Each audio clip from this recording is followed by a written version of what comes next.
Inside the British Library's Asian and African Studies reading room, Oriental Manuscript 485 sits in a climate-controlled storage unit on the St. Pancras site in London. The codex spans 337 vellum folios, copied around 1400 CE in the Ge'ez script of the Ethiopian highlands. Researchers must submit a formal access request before handling it. The general public cannot touch or photograph the original leaves. What those folios record about the end-time removal of the righteous has gone unread by nearly everyone alive today. Tertullian cited it as scripture. Clement of Alexandria quoted it without apology. Irenaeus built theology from it. Then came the councils. Banned, sidelined, called dangerous. 3 councils, 1 outcome. Enoch disappeared from the Western canon for over 1,000 years. The status reversal is striking. First, Enoch never left the Ethiopian Orthodox Bible. It sits there today, canonical scripture, exactly where it has always been. Here's what the text actually records. Enoch does not describe a pre-tribulation escape for believers. It describes a judicial extraction, a precise, sequenced removal of the righteous as a legal act preceding divine judgment. That is not a metaphor. That is the manuscript's literal claim. In the next several minutes, you will see what the text says about the chambers of souls, what it records when the earth is rent asunder, how the watchers are sentenced, and how the final gathering is sequenced, and why that sequence directly contradicts 2 centuries of pulpit doctrine. If forbidden biblical history is what you're after, subscribe. Every week, we surface what was removed. The oldest case in the record is not in Enoch. It is in Genesis. The Masoretic text of Genesis chapter 5, verse 24 reads, "God took him." 4 words in English. In the underlying Hebrew, the verb is lakach, to seize, to take away by force, to extract. The Septuagint renders it metatatemi, to transfer, to transpose, to relocate from one position to another. Neither word implies a quiet departure. Both imply movement initiated by an outside force acting on a subject who does not initiate the action himself. The Ge'ez tradition, preserved in Oriental Manuscript 485, uses the same verb root in its retelling of this moment. Lakacha, seized, extracted. The manuscript's custodians in the Ethiopian Orthodox Church have maintained this reading continuously since at least the 4th century CE. R.H. Charles, whose 1906 Oxford translation of 1st Enoch remains the foundational English language scholarly edition, noted this verb alignment explicitly. He was not speculating, he was transcribing what the text states. Now consider what Hebrews 11 verse 5 adds to the record. The writer of Hebrews does not say Enoch ascended.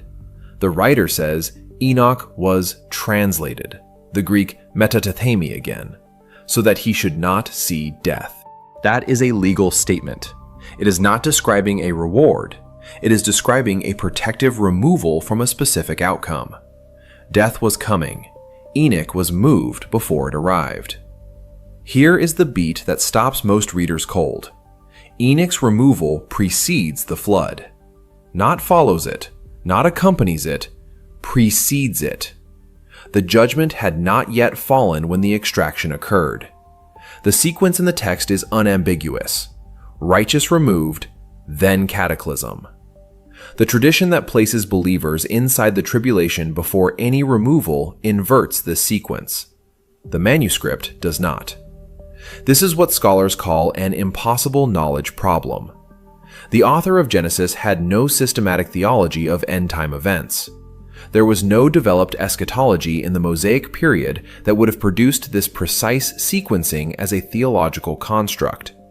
Yet the sequence is there, embedded in a genealogical record, preserved across 3 manuscript traditions, Hebrew, Greek, and Ge'ez, without variation on this point. 1 Enoch chapter 70 through 71, as recorded in the Ethiopic manuscript tradition and translated by Charles in 1906, then re-examined by Dr. Michael Knibb in his 1978 Oxford Critical Edition, expand the Genesis account into something far more detailed.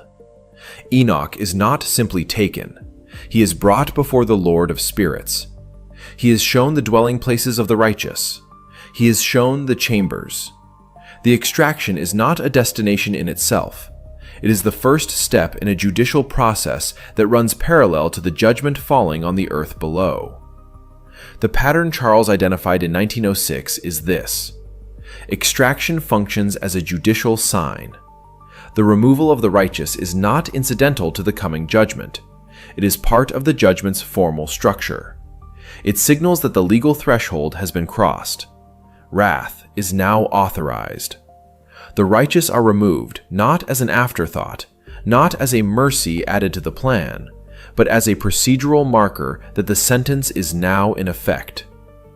Knibb's 1978 critical apparatus confirmed that this reading holds across all major Ethiopic manuscript witnesses. There is no textual variant in the Ge'ez tradition that places the extraction after the judgment begins. The sequence is fixed. Righteous out, then wrath. The modern church reversed this sequence.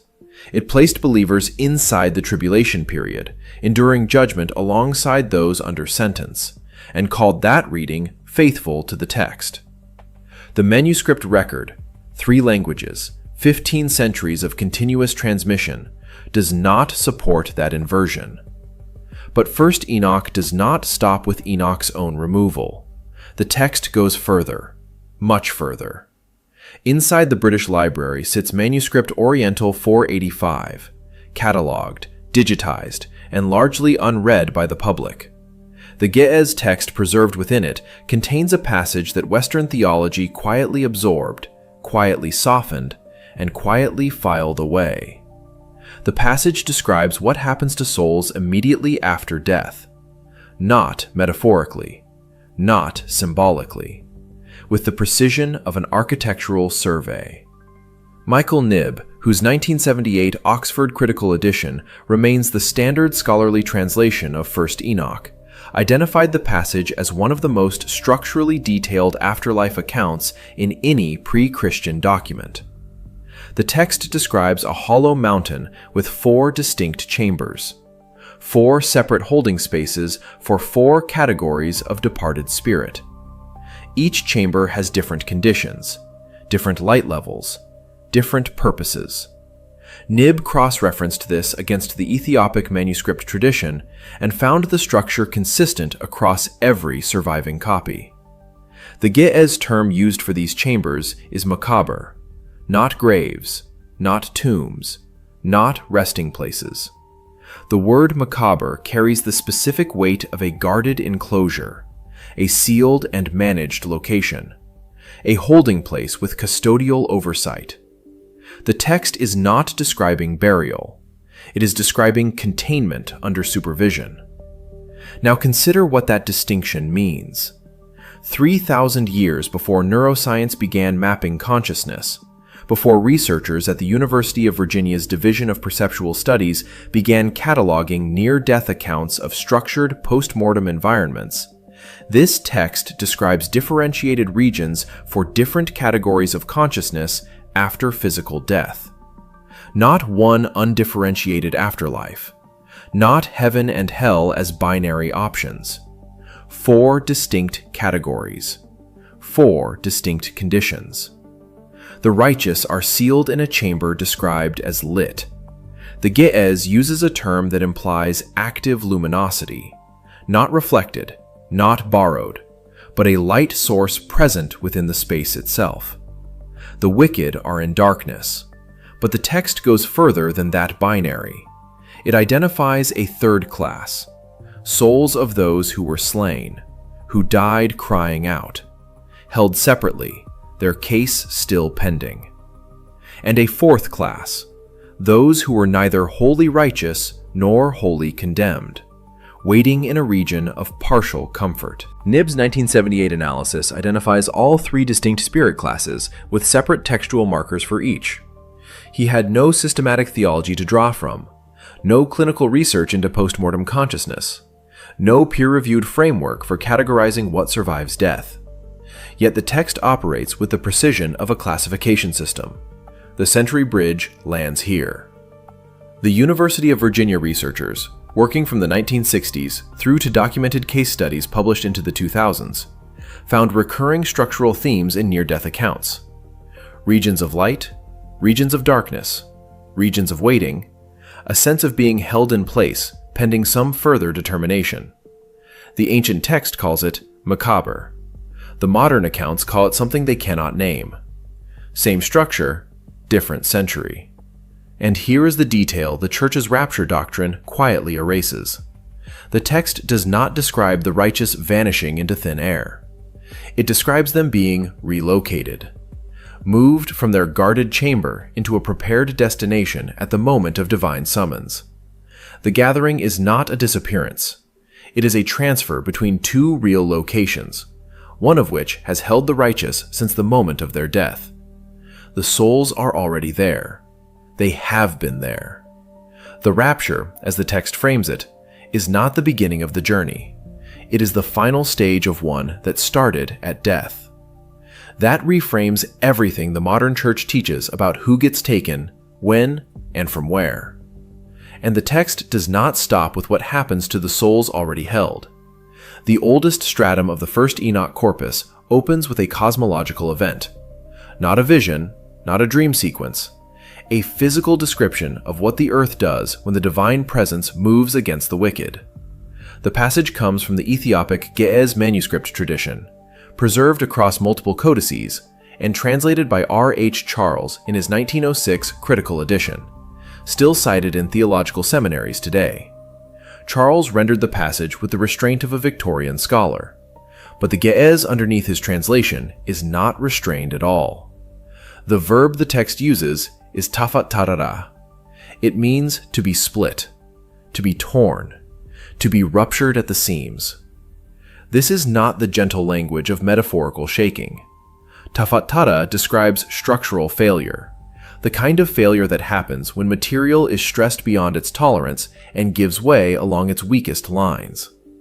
The text applies this verb to mountains, to the high places, to the foundations of the earth itself. Mountains dissolved, hills made low, the deep places cracked open. The language is seismic at tectonic scale. Now consider what modern geology has documented. Supervolcanic events, Yellowstone, Toba, the Long Valley caldera, do not simply erupt, they collapse. The ground above a supervolcanic chamber does not blow outward, it drops inward. Continental crust deforms. Fault lines activate across thousands of miles in cascade sequences.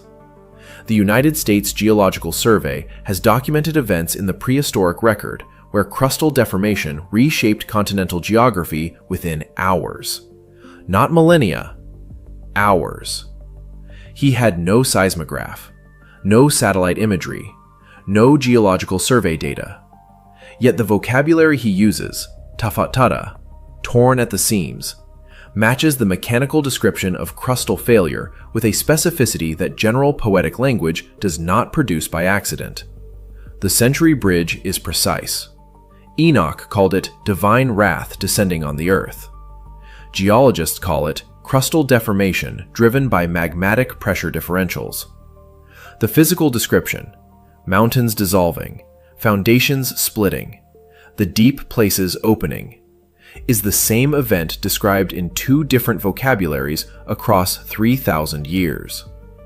R.H. Charles noted in his 1906 commentary that the cosmological section of 1st Enoch predates the Book of Revelation's language of earthly upheaval, and likely served as its source text. The imagery did not originate with John on Patmos. It was already ancient when John was writing. And here is where the passage connects directly back to the chambers described in the previous section. The text makes a structural point that is easy to miss on first reading. When the earth is rent asunder, when tafat tara is enacted at planetary scale, the righteous are not present on the surface. They are already in their guarded chambers. The catastrophic event does not touch them because they are not there to be touched. The wicked, however, have no prepared chamber. The text is explicit on this point. There is no guarded holding space waiting for them. There is no lit enclosure. no custodial oversight of their departure. When the earth splits, they are simply present, on the surface, with no prepared destination. That is not a rhetorical flourish. That is a structural asymmetry built into the text. One group has a place prepared, the other does not. And what happens to those without a prepared place is not left vague. The next layer of the text names it directly, and that is where it gets disturbing. The binding of the Watchers is not a subplot in 1st Enoch. It is the legal architecture on which everything else depends. The passage appears in a section of the text preserved in the Ethiopic manuscript tradition, cross-referenced against the Dead Sea Scrolls fragment 4Q206, held at the Israel Antiquities Authority in Jerusalem. The translation standard most cited in current scholarship is the Knib 1978 Oxford edition. The text records a divine sentence. The Watchers, the beings who descended, who corrupted, who produced the Nephilim, are to be bound. Bound for 70 generations. Bound beneath the earth. The sentence is not symbolic. The text specifies duration, location, and purpose. The Ge'ez term used for their place of confinement is abyss, not the English abstraction borrowed from Greek. The Ge'ez usage carries a different weight. It implies a measured depth, a sealed location with defined parameters. Not a vague underworld, a specific sealed space with a fixed ceiling, a fixed floor, and no exit until the sentence is complete. 70 generations. That is the duration the text assigns to the confinement before judgment is executed. Using the standard biblical generation measure of 70 years, documented in Psalm 90 and applied consistently across Second Temple literature, 70 generations produces a span of approximately 4,900 years. The Watchers were sentenced at a point the text places before the flood. Count forward 4,900 years from the flood chronology of the Masoretic text, and you arrive in a range that has drawn the attention of scholars working on apocalyptic timelines since at least the 19th century. He had no actuarial table, no chronological framework drawn from later sources. Yet the number he assigns produces a calculable span that aligns with documented Second Temple eschatological expectations. The century bridge is structural. The ancient text encodes a countdown in generational units. Modern scholars working from the Masoretic chronology, including James Vanderkam at Notre Dame, whose work on Enochic literature spans 4 decades, confirm that the generational calculation was treated as a literal timeline by Second Temple communities, not as rhetorical decoration.